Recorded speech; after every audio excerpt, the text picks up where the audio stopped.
بالله من الشيطان الرجيم. بسم الله الرحمن الرحيم. ومن يطع الله ورسوله فقد فاز فوزا عظيما. وقال الله تبارك وتعالى: قل إن كنتم تحبون الله فاتبعوني يحببكم الله ويغفر لكم ذنوبكم والله غفور رحيم. صدق الله العظيم. وقال النبي صلى الله عليه وسلم: من حفظ سنتي أكرمه الله تعالى بأربع خصال: المحبة في قلوب البررة، والهيبة في قلوب الفجرة، والثقة في الدين، أو كما قال عليه الصلاة والسلام. نہایت ہی قابل قدر مصلیان کرام، محترم بزرگوں، نوجوان دوستوں اور عزیز ساتھیوں، مہینہ ربیع الاول کا ہی چل رہا ہے اور آج 20 تاریخ ہے۔ ظاہر سی بات ہے کہ ربیع الاول کے مہینے میں تذکرہ آپ صلی اللہ علیہ وسلم کے ذات گرامی اور آپ صلی اللہ علیہ وسلم سے متعلق چیزوں کا ہی کیا جانا مناسب ہے۔ گزشتہ جمعہ یہ بات ہمارے سامنے آئی کہ دنیا کے اندر جو اسلام کی رونقیں اور بہاریں دکھ رہی ہیں، اس میں نبی اکرم صلی اللہ علیہ وسلم کی قربانیاں، صحابہ کرام رضوان اللہ علیہم اجمعین کی قربانیاں، تابعین، تبع تابعین، اسلاف امت، اکابرین امت کی قربانیاں لگی ہیں۔ اس بنیاد پر ہمارے اندر اسلام کی سمجھ بوجھ ہے، دین کی سمجھ بوجھ ہے،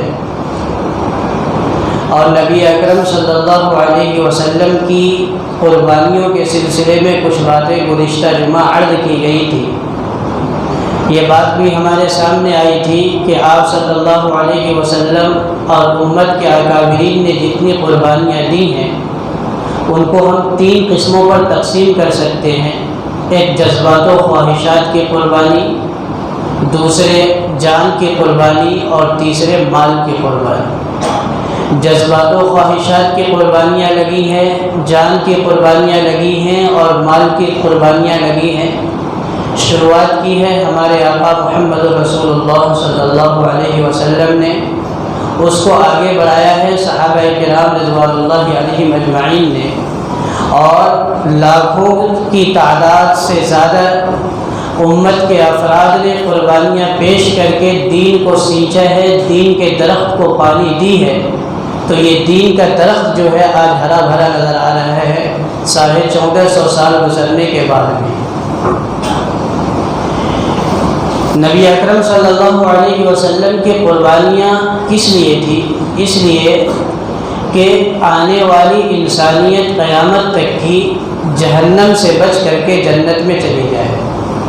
جتنی بھی قربانیاں لگی ہیں، دی گئی ہیں، ان تمام قربانیوں کا مقصد یہی ہے کہ امت، انسانیت اللہ کو پہچان لے، اللہ کو جان لے، اور ایسی زندگی گزارے کہ اللہ تبارک و تعالی خوش ہو جائے اور امت کامیاب ہو جائے، انسانیت کامیاب ہو جائے۔ اسی لیے اتنی قربانیاں لگی ہے اور اسی لیے اتنی محنتیں کی گئی ہے، اور اسی کے لیے ہم سب کا جمعہ وغیرہ میں بیٹھنا ہوتا ہے کہ کسی طرح یہ فکر بن جائے، یہ دھن سوار ہو جائے، یہ کوڑھن ہمارے اندر آ جائے، یہ تڑپ ہمارے اندر پیدا ہو جائے کہ کس طرح میں جہنم سے بچ کر کے جنت میں جانے والا بن جاؤں، کیونکہ یہ دنیا کی زندگی فانی ہے، ختم ہونے والی ہے۔ ایک نہ ایک دن ہر انسان کو اس دنیا سے جانا ہے۔ کامیاب تو وہی ہے جو اس دنیا میں اللہ کو راضی کر لیا اور اس دنیا سے چلا گیا۔ جس نے اللہ کو راضی نہیں کیا اور اللہ کو ناراض کر کے اس دنیا سے گیا ہے، تو پھر وہ دنیاوی اعتبار سے کتنا بھی کامیاب ہو، اللہ تبارک و تعالیٰ کے رجسٹر میں وہ کامیاب نہیں کہلائے گا۔ اس لیے بہت ضروری ہے کہ نبی اکرم صلی اللہ علیہ وسلم، صحابہ کرام، اکابرین امت نے اتنی قربانیاں دے کر کے ہم تک دین کو پہنچایا ہے، ہم کس طرح عمل کریں گے کہ ہمیں آخرت کی کامیابی نصیب ہو جائے گی، اس کو سمجھنا ربیع الاول کے مہینے میں۔ یہ بات بھی یاد رکھنے کی ہے کہ فرش سے لے کر کے عرش تک اللہ تبارک و تعالیٰ کی جتنی مخلوقات ہیں، ان تمام مخلوقات میں جو سب سے قیمتی ذات ہے وہ نبی اکرم صلی اللہ علیہ وسلم کی ذات ہے۔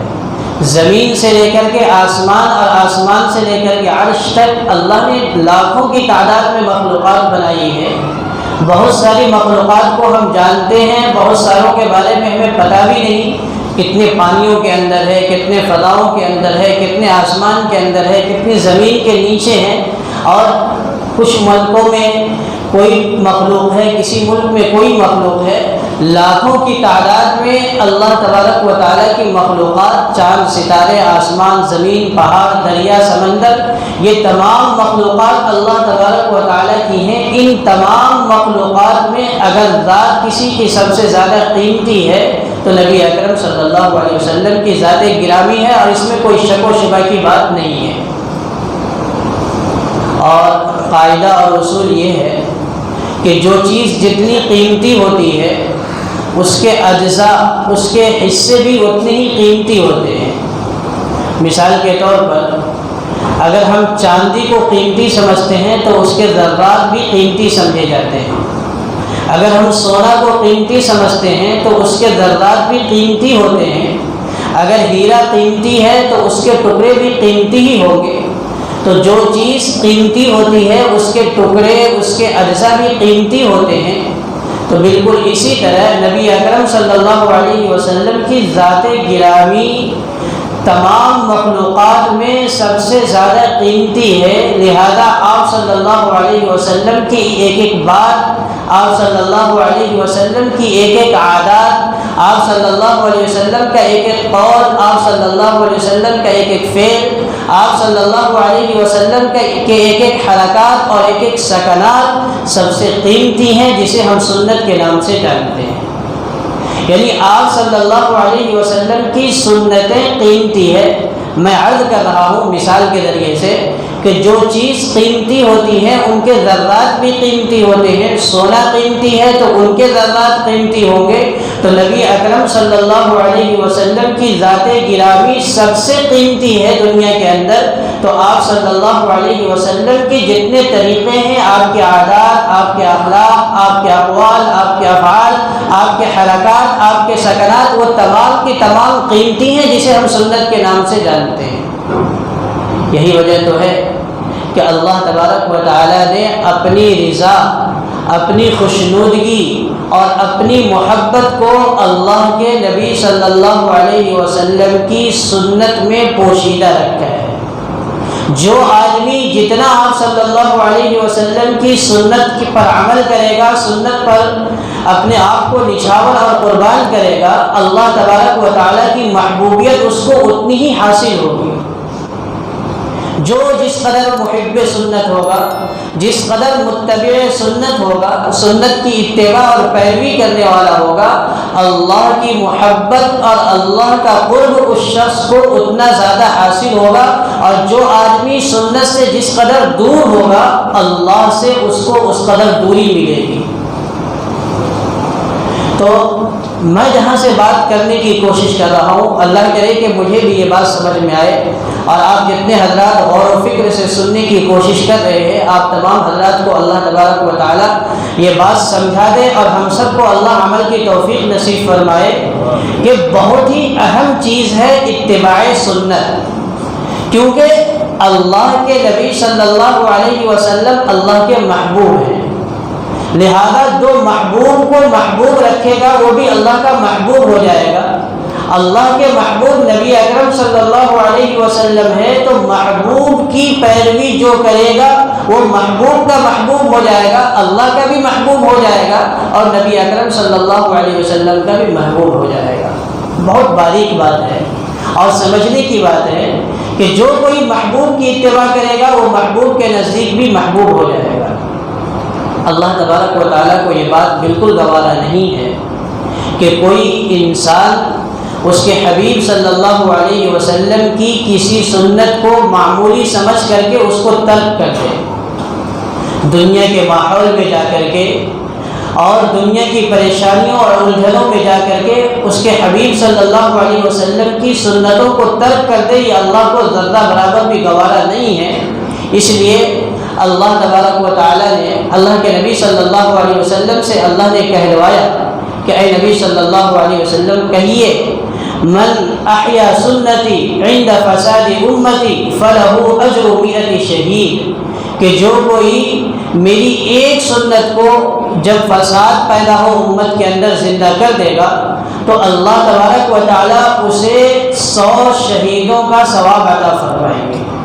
ماحول مخالف ہو، آدمی کا دین پر چلنا مشکل ہو، سنت پر استقامت دشوار ہو، ایسے موقع پر وہ سنت پر عمل کر کے دکھلائے، فرمایا اللہ تبارک و تعالیٰ اسے اس قدر ثواب عطا فرمائیں گے۔ تو بڑی چیز ہے اللہ کے نبی صلی اللہ علیہ وسلم کی سنت کی پیروی۔ یہ بات میں آج اس لیے عرض کر رہا ہوں کہ ربیع الاول کے مہینے میں جہاں بہت ساری چیزوں کو ہم جانتے ہیں آپ صلی اللہ علیہ وسلم کی سیرت کے تعلق سے، وہیں سنت کی اہمیت اور سنت کے ترک کرنے پر جو وعیدیں اور سزائیں آئی ہیں اور ان کی جو نحوستیں ہیں دنیا اور آخرت کے اعتبار سے، وہ بھی ہمارے سامنے آ جائے۔ امام مالک رحمۃ اللہ علیہ بڑے امام ہیں، بڑے بزرگ ہیں، اللہ تبارک و تعالیٰ نے بڑا مقام عطا فرمایا۔ وہ فرمایا کرتے تھے کہ یہ سنت جو ہے اللہ کے نبی صلی اللہ علیہ وسلم کی پیروی جو ہے یہ ایسا ہے، ان السنت مثل سفینۃ نوح، کہ سنت نوح علیہ السلام کی کشتی کی طرح ہے، فمن رکبها نجا، جو کوئی سنت پر چل پڑا وہ نجات پا گیا، ومن تخلف عنها غرق، اور جو کوئی سنت سے منہ موڑ لیا وہ ہلاک ہو گیا، برباد ہو گیا، غرق ہو گیا۔ تو اتنی اہم چیز ہے اللہ کے نبی صلی اللہ علیہ وسلم کی سنت، اور سنت پر اتباع کرنا گویا کہ کامیاب ہو جانا ہے دنیاوی اعتبار سے بھی اور اخروی اعتبار سے بھی، اور سنت کا ترک کر دینا گویا کہ اپنے آپ کو ہلاکت و بربادی میں ڈال دینا ہے۔ بڑا خوش نصیب ہے وہ انسان جسے اللہ تبارک و تعالی نبی اکرم صلی اللہ علیہ وسلم کی سنت کی اتباع کی توفیق نصیب فرما دے، بڑا خوش نصیب ہے۔ اس لیے کہ میں جو عرض کیا کہ اللہ تبارک و تعالی نے 3 وعدے کیے ہیں قرآن پاک میں آخرت کے اعتبار سے سنت کی پیروی پر۔ فرمایا قل ان کنتم تحبون اللہ، اے نبی صلی اللہ علیہ وسلم فرما دیجئے کہ اگر تم اللہ سے محبت کرتے ہو فاتبعونی، تو میری پیروی کرو، میرے نقش قدم پر چلو، یحببکم اللہ، تو اللہ بھی تم سے محبت کرنے لگے گا۔ یعنی اگر مجھے اللہ سے محبت کرنی ہے تو اللہ سے محبت کرنے کے لیے اس کے لیے ضروری یہ ہے کہ ہم نبی اکرم صلی اللہ علیہ وسلم کی پیروی کریں۔ نبی اکرم صلی اللہ علیہ وسلم کی پیروی کرنا شروع کریں گے، اللہ تبارک و تعالیٰ مجھ سے محبت کرنے لگیں گے، آپ سے محبت کرنے لگیں گے۔ ہم کوشش کر رہے ہیں اللہ سے محبت کی، تو طریقہ نبی اکرم صلی اللہ علیہ وسلم کا اپنا لیں، اللہ تبارک و تعالیٰ محبت جواب کے طور پر فرمانے لگیں گے، ہمیں اللہ سے محبت ہو جائے گی اور اللہ کو ہم سے محبت ہو جائے گی، اور جس سے اللہ سے محبت ہو گئی اور جس سے اللہ محبت فرما لیے اس کے لیے دنیا اور آخرت کی کوئی پریشانی نہیں رہ جائے گی۔ پھر اس کے لیے پریشانی کون سی چیز ہے؟ پھر وہ پریشانیوں میں بھی ہنستا ہوا رہے گا، پھر وہ پریشانیوں میں بھی مسکرا رہا ہوگا، ہر تکلیف کو جھیلنے کے بعد بھی اس کی زبان پر الحمدللہ ہوگا۔ تو اللہ تبارک و تعالی کی محبت کے حصول کے لیے نبی اکرم صلی اللہ علیہ وسلم کی پیروی ضروری ہے، محبت ضروری ہے۔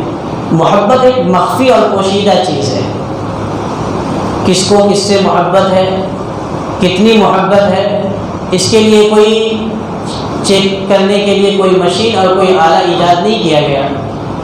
یہ محبت ہمیں آپ صلی اللہ علیہ وسلم سے کتنی مقدار میں ہے یہ ہمارے اعمال بتلائیں گے، یہ ہمارے اخلاق بتلائیں گے، یہ ہمارے کردار بتلائیں گے کہ ہمیں نبی اکرم صلی اللہ علیہ وسلم سے کس قدر محبت ہے۔ جس قدر نبی اکرم صلی اللہ علیہ وسلم سے محبت ہوگی اسی قدر ہم سنت کے قریب ہوں گے، اور جس قدر دوری ہوگی اسی قدر ہم آپ صلی اللہ علیہ وسلم کی سنتوں سے دور ہوں گے۔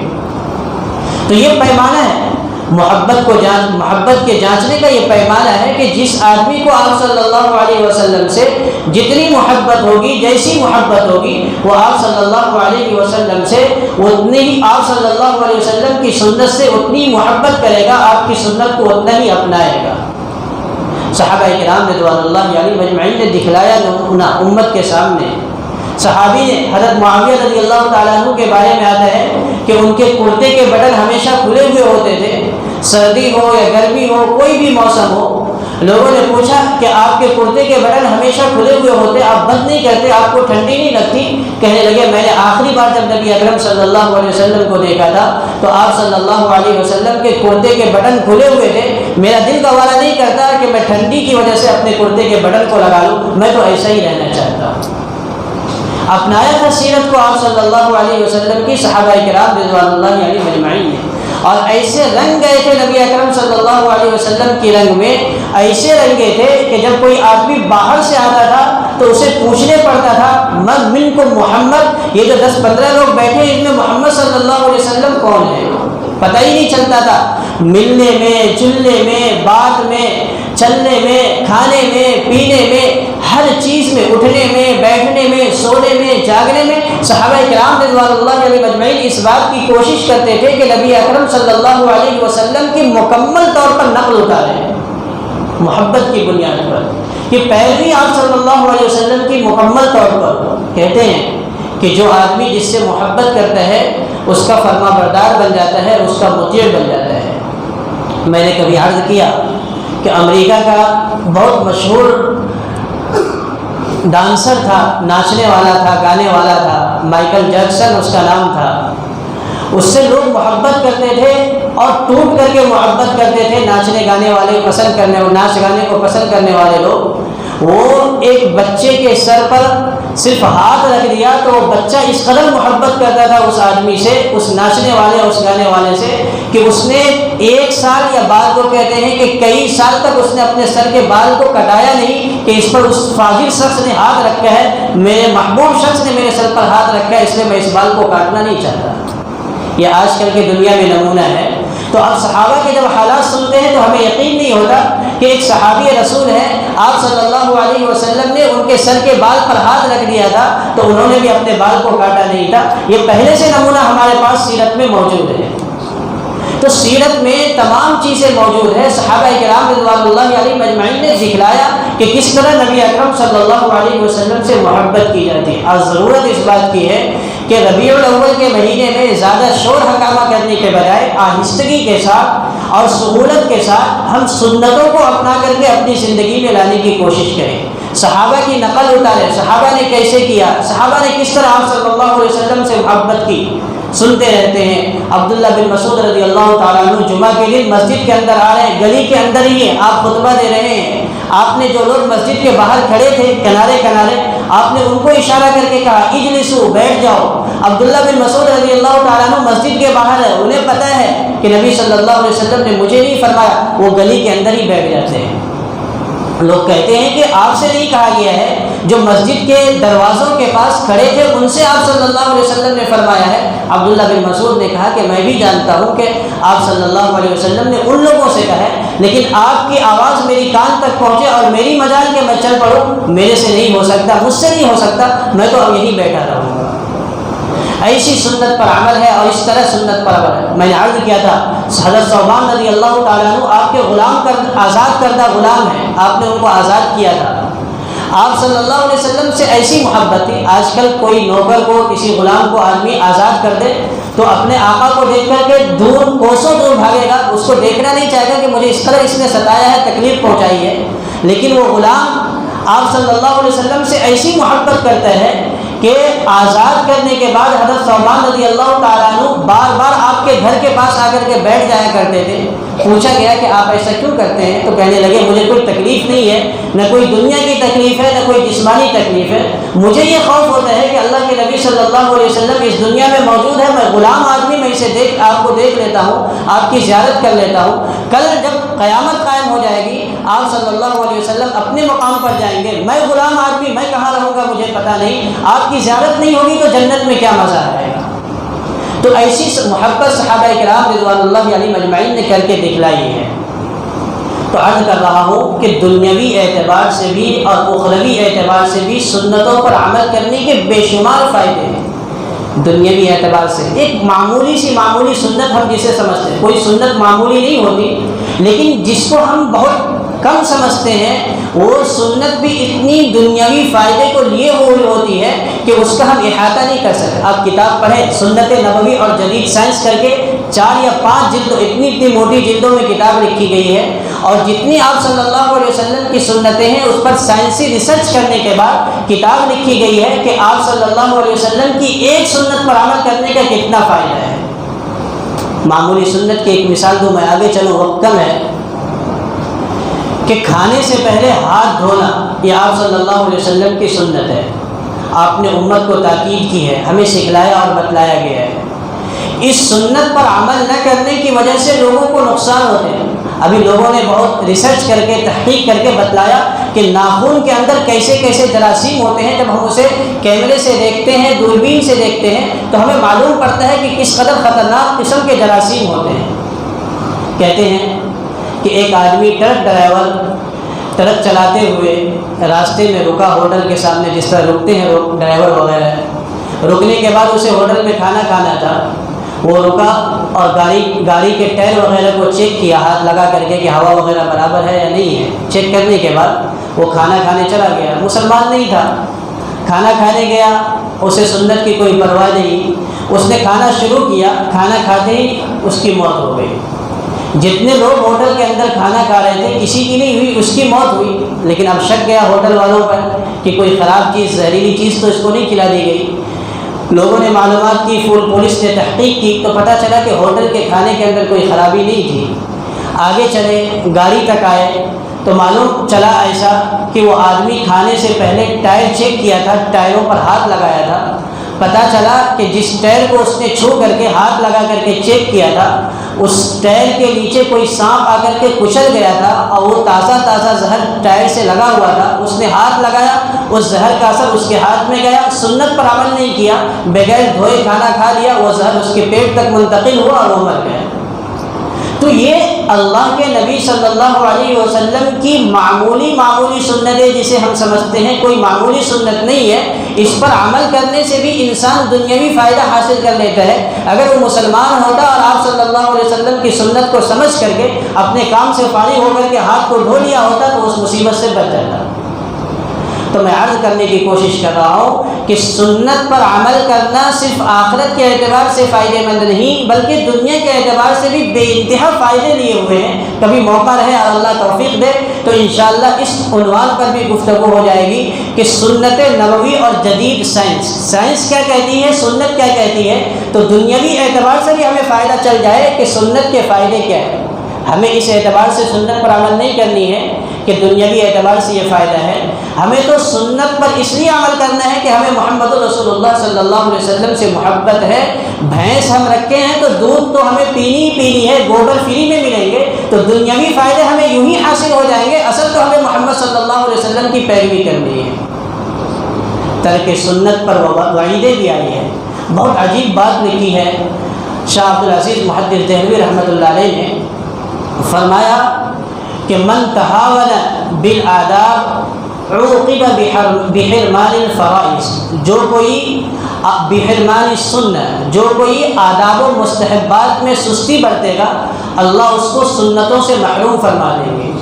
ومن تہاون بالسنہ، جو کوئی سنت کے سلسلے میں سستی برتے گا عوقب بحرمان الفرائض، اللہ تبارک و تعالیٰ اس کو فرائض کے سستی میں، فرائض کے چھوڑنے کی بیماری میں مبتلا کر دیں گے. ہم دیکھتے ہیں جو آدمی آداب کی رعایت نہیں کرتا اسے سنت کی توفیق نہیں ملتی، اور جو آدمی سنتوں کی رعایت نہیں کرتا اسے فرائض کی توفیق نہیں ملتی، اللہ تبارک و تعالیٰ آہستہ آہستہ اسے فرائض کی بھی توفیق سلب فرما لیتے ہیں۔ تو سنتوں کے کرنے پر یہ فائدے، سنتوں کے ترک کرنے پر یہ نقصانات ہیں۔ میں نے کچھ باتیں عرض کی، اس کے بعد یہ بات ہم یاد رکھیں کہ دو چیزیں ایسی ہیں کہ جن کے اثرات تقریباً ہر انسان کو محسوس ہوتے ہیں، ایک موسم اور دوسرا ماحول۔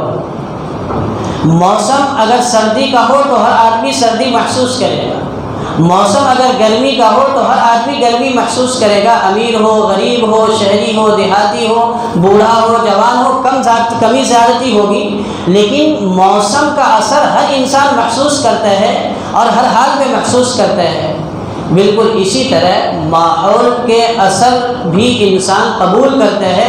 برا سا برا آدمی ہو، رمضان المبارک کا مہینہ آئے تو اسے عبادات کی توفیق مل جاتی ہے۔ برا سا برا آدمی ہو، بہت ساری برائیوں میں مبتلا ہو، حج کا موسم آ جائے اور حاجیوں کو جاتا ہوا دیکھے تو اس کو عبادتوں کی توفیق نصیب ہو جاتی ہے، اس کے دینی جذبات انگڑائیاں لینا شروع کر دیتی ہے۔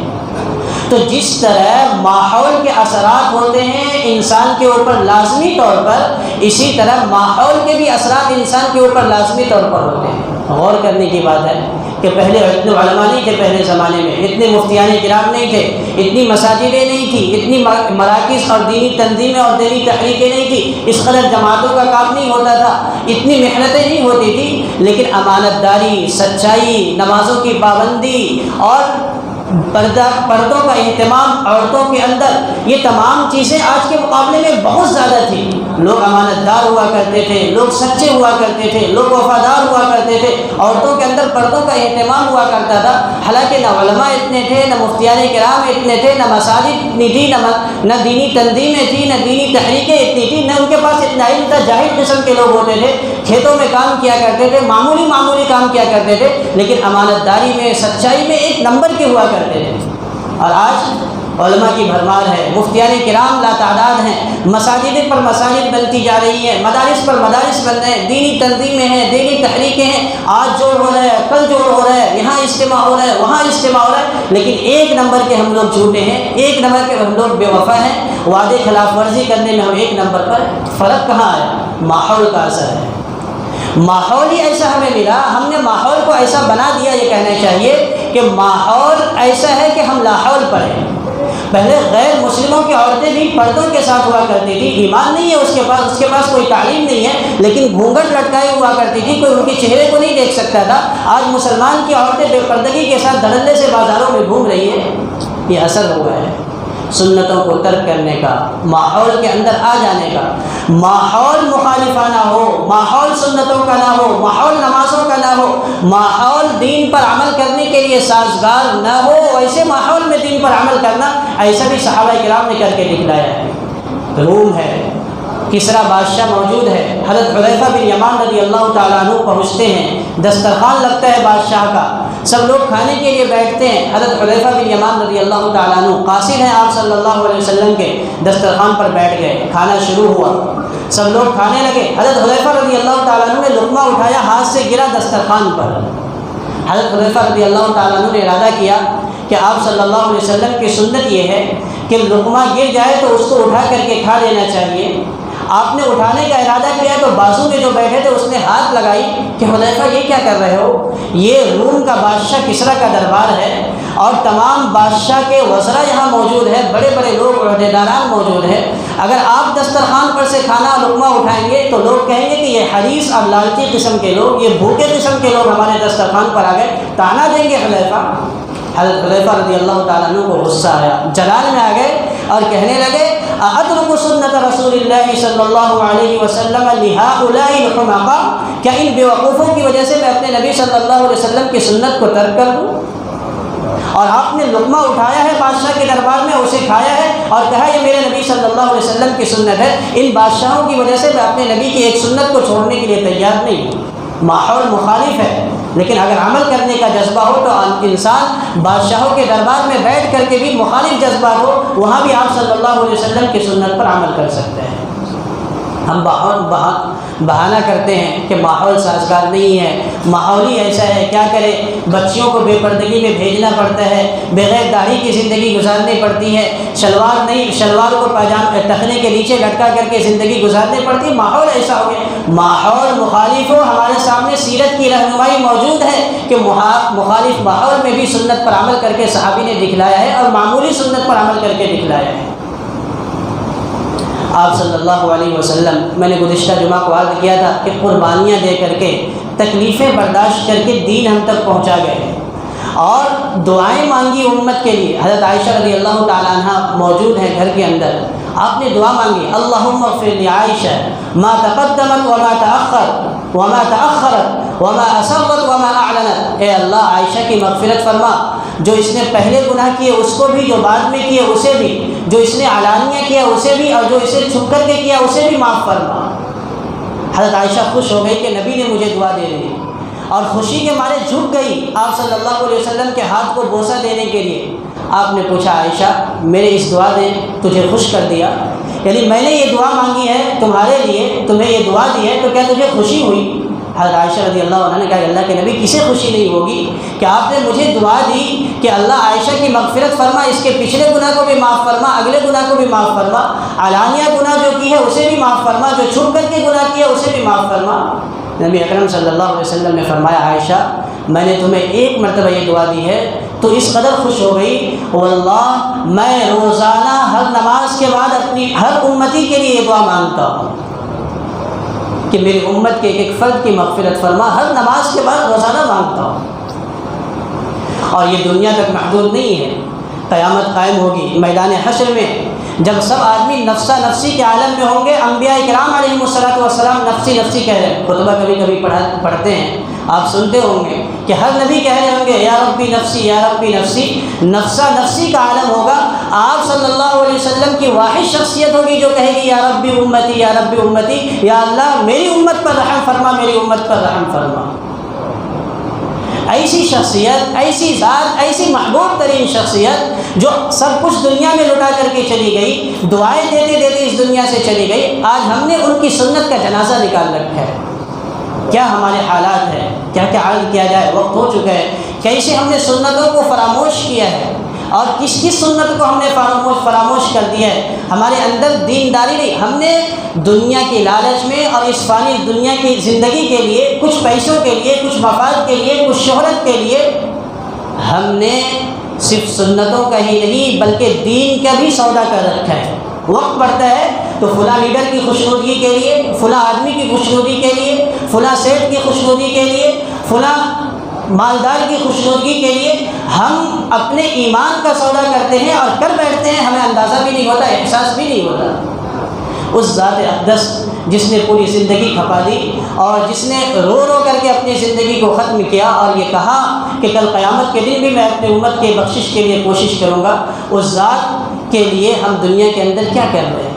نہ ہماری داڑھیوں کا ٹھکانہ کچھ ہے، نہ ہمارے کپڑوں کا ٹھکانہ کچھ ہے، نہ ہمارے بالوں کا ٹھکانہ کچھ ہے، بالکل یہودیت کی طرح اور عیسائیت کی طرح، غیروں کی طرح ہمارے حلیہ بن چکے، ہمارے لباس بن چکے۔ کسی پر طنز مقصود نہیں ہے، واللہ ہم میں سے سب گنہگار ہے۔ کوئی کرتا پاجامہ پہنا ہے، داڑھی رکھا ہے، وہ بھی خیانت کر رہا ہے، وہ بھی بدتمیزی کر رہا ہے، اس کے بھی اخلاق برباد ہو چکے ہیں، وہ بھی جھوٹ بول رہا ہے، لیکن کم از کم ظاہری شکل و شباہت بھی ہماری ختم ہوتی جا رہی ہے۔ بال ایسے بچوں کے ہوتے جا رہے ہیں جو بوڑھے کے بال ہیں، کہیں بال کٹا لیا کہیں چھوڑ دیا، پاجامہ زمین کے نیچے لٹک رہے ہیں، داڑھیوں کا کچھ پتہ نہیں ہے۔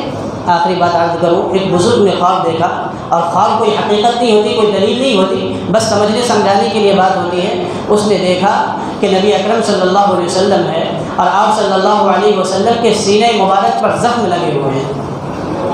پوچھا خواب کے اندر ہی اللہ کے نبی صلی اللہ علیہ وسلم، آپ کے سینے مبارک پر زخم کیسا؟ کیا کسی کافر نے ستایا تھا مکہ المکرمہ میں وہ زخم ہے؟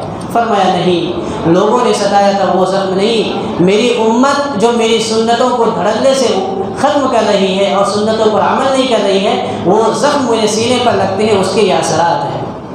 تم تو غیروں کی بات کرتے ہو، ہم نے اپنوں بھی آزمائے ہیں، تم تو غیروں کی بات کرتے ہو، ہم نے اپنوں بھی آزمائے ہیں، لوگ کانٹوں سے بچ نکلتے ہیں، ہم نے پھولوں سے زخم کھائے ہیں۔ لوگوں کی کیا شکوہ شکایت ہو، کافروں سے کیا شکوہ شکایت ہو، جو اللہ کے نبی کو نہیں مانتے، اللہ کو نہیں مانتے، اس سے کیا شکوہ شکایت؟ شکایت تو اپنوں سے ہے کہ ایک دن خوب جوش منا لیا، خوب نعرے لگا لیے، خوب جھنڈے لگا لیے، اور وہ آدمی چہرے پر داڑھی نہیں ہے، وہ آدمی جو سگریٹ منہ سے لگایا ہوا ہے، پاجامہ زمین پر لٹک رہا ہے، ایک ایسے آدمی کو دیکھتا ہے جس نے جلوس میں شرکت نہیں کی ہے، ایک ایسے آدمی کو دیکھتا ہے جو اس چیز کو صحیح نہیں سمجھتا، وہ اپنے ہاتھ میں جھنڈا نہیں دیا ہے لیکن کرتے پاجامہ میں ہے، داڑھی اس کی سنت سجائی ہوئی ہے، اس کے چہرے سے، اس کے لباس سے سنت ٹپک رہی ہے، وہ آدمی جس کے چہرے پر داڑھی نہیں ہے، ہاتھ میں سگریٹ ہے، تمام سنتوں کو فراموش کر دیا ہے، وہ آدمی جو سنت میں ملبوس ہے اسے کہتا ہے کہ یہ گستاخ رسول ہے۔ نوبت یہاں تک پہنچی ہے بزرگوں۔ بہرحال بزرگوں، وقت ہو چکا۔